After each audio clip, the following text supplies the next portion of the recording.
So recently I made a video titled "Does God Exist?" Now that title might imply that I would be discussing whether or not I believe a God exists. But that wasn't the point of the video. That wasn't the message that I wanted to send in that video. The message that I wanted to send is, regardless of whether or not you believe a God exists, it shouldn't stop you from being a good person. It shouldn't stop you from practicing the golden rule, which is to treat others the way that you would want to be treated.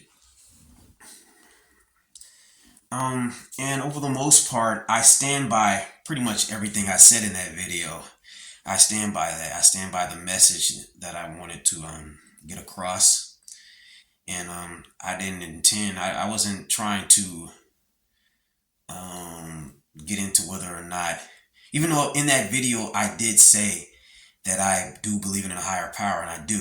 But again, that video wasn't about that. And this video isn't about that. Now, in this video, I want to talk about something that I said in that first video.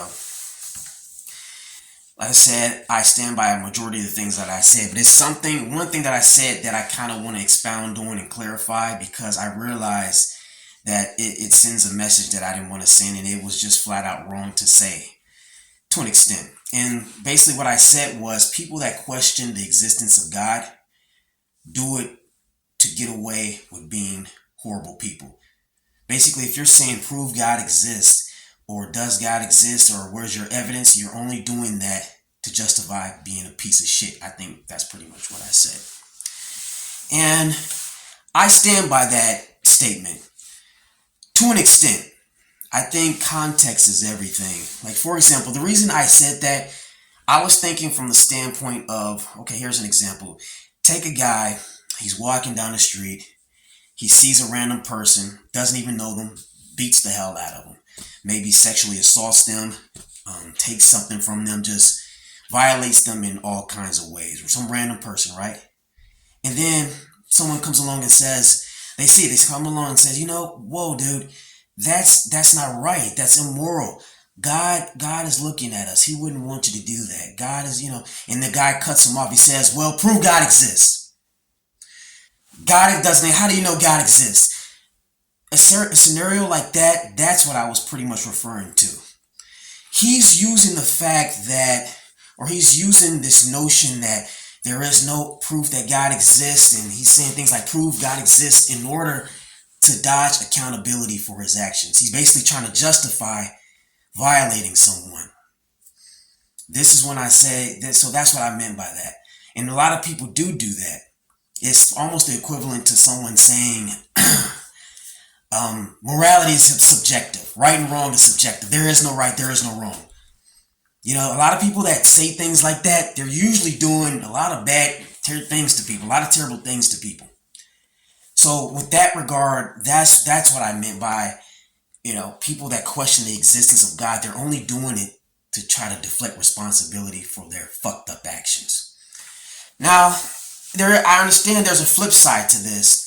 Not everybody that questions the existence of God is doing it to justify being a shitty person, right? And to say that people that question God across the board are only doing it to get away with doing terrible things, it pretty much implies that it's wrong to question things, and that's definitely not what I'm about. You should be a critical thinker. You should always question things, right? Even if you like I said in the first video, I have faith in a higher power. But I can understand if somebody wanted to question whether or not this power actually exists. I get it, because at the end of the day, guess what? I can't tangibly prove the higher power that I believe in actually exists. I can give certain reasons as for why I believe in this higher power, but at the end of the day, if somebody wants something they can grab and see, touch, feel, whatever the case may be, I can't prove it. But that's not what faith is about. Faith is about just having, it's almost like a gut instinct, a feeling, and you can use certain happenings in the world or certain phenomenons in the world to say, you know what, I think this could be real, or I think this could be out there. That's what faith is about, at least in terms of a higher power or something that you can't actually prove exists through by touch or sight or whatever the case may be. All right, now let's try to think of a scenario in which questioning the existence of God can be a good thing. Like take a person that claims to be very religious, right? They subscribe to a particular religion on this planet Earth.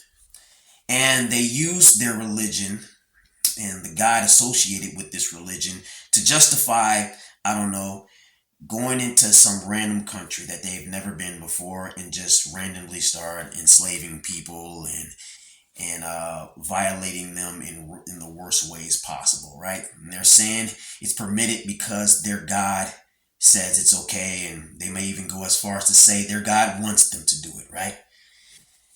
This is a situation for which I can totally see someone saying, you know what? Prove your God exists. Prove, and let's just say this person even goes as far as to say there's a heaven and a hell, right? As most religions on this planet insist, there's a heaven and a hell, right? So let's say this person saying by doing this, they're going to go to heaven. By going around and violating people in the worst way, God wants this. In fact, one will go to heaven if they do all of these terrible things to people, right? It's warped thinking, but yes, there are people out here that kind of twist things in all kinds of ways. My point is, a scenario like this, I can totally see someone questioning God. I feel like you should question God in a scenario like that. It's like you're literally trying to justify doing all these terrible things to people in the name of God. Yeah, man, prove God exists. Prove it. This is, so I guess my point is when a person is trying to justify doing terrible things to people in the name of a so-called God or religion, that's when I can totally understand whatever, questioning the existence of this God. Yeah, so I guess my main point is if you're using your belief in God to justify violating someone, that's when we should always question this so-called existence of your God. That's when we should always question whatever religion you subscribe to. But if you're using a lack of a belief in God in order to justify doing dirty stuff to people, it's like, fuck off, kick rocks. You're only saying prove God exists and you're asking for evidence only because you're trying to dodge accountability for your messed up and horrible actions. So yeah, and like I said in that first video, I understand why people wouldn't want to subscribe to a particular religion on this planet Earth. Lots of religions on this planet have resulted or been used as tools to do a lot of terrible things to people. I understand that, but I also think it's more so the practitioners as opposed to the religion itself. Unless the religion is basically saying, yeah, it's okay to go out and sexually assault people or some crazy shit like that, then yeah, it's the religion. But one thing I notice about most religions on this planet is they kind of speak in parables. It's like riddles. If you read the Bible is just one giant riddle. Nothing is ever really direct or concrete or word for word. That's why you have a lot of people cherry picking certain quotes and interpreting it however the hell they want to interpret it. Well, he said this. I think this means we can justify cheating on our spouses, and I think this means it's okay to enslave people. This is what God wants from us, So religion on this planet, I can take the positives from them, but I can understand why people wouldn't necessarily want to subscribe wholeheartedly to them because there are a lot of nutty religious people out here. But I think at the end of the day, as long as you're trying to do the right thing, regardless if you believe in a God or not, that's what matters. Some people, they need to believe in that higher power to keep them on the straight and narrow. While others, they don't need to believe. They'll just do the right thing because they just know for a fact, hey, regardless if something's out there watching me, it doesn't matter. It shouldn't matter. I'm going to do the right thing. It's kind of like working out. Some people, they need a personal trainer to keep them, stay on them and watch them. While other people, they're self-motivated enough. They don't need a personal trainer hovering over them or nothing like that. and they still stay on track. And I say, regardless if you need a personal trainer or if you need a guide kind of looking over you, as long as you're doing whatever you feel is necessary to try to do the right thing and stay on track, that's all that matters. I mean, I've been through phases of my journey from believing in this God to believing in that God to not believing in a God at all. For a while, I was straight up atheist, didn't believe in any God. But regardless of what phase I was at throughout my journey, one thing that always stayed consistent is that I always tried to treat others the way that I would want to be treated. And I think as long as you do the same, regardless of whether or not you believe in a God or not, once this life ends and there is a God at the end of the tunnel, let's just say there is one. We don't know. Could be, maybe not. But if there is one and it wants us to treat others the way that we would want to be treated, even if this higher power knows that you didn't believe in it, you'll still be all right in its eyes because it knows you tried to do the right thing.